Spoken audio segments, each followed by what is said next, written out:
Yeah, welcome back to another video on the NeTech channel. In this video, I'm going to be showing you how you can check the health report of your battery on Windows 11. Now, if you notice that your laptop is dying a lot faster than expected, that might be a sign that you need to check your laptop's battery health. I'll show you in this video how you can do that exactly on your Windows 11 PC.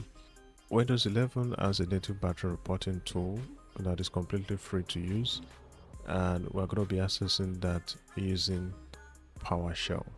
So the first thing you want to do is to click on the Windows button plus X, and then click on Terminal Admin, and then click on Yes to launch the terminal. Alright, so once the PowerShell has been launched, you'd want to copy this command prompt. I'll make sure to leave the prompt in the description below so that you can have it copied, and then come right here and just paste that in and click on enter. And as soon as you do that, your battery health should be downloaded to your C drive. All you have to do is just navigate to the C drive, and to the root folder you'd see your battery report file.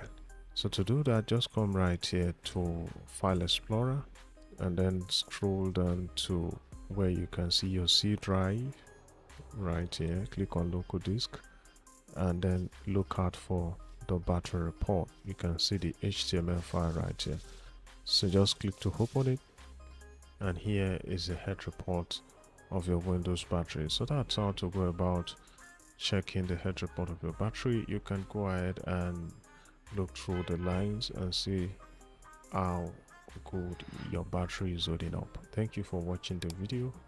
Kindly like and share, and also subscribe to my YouTube channel.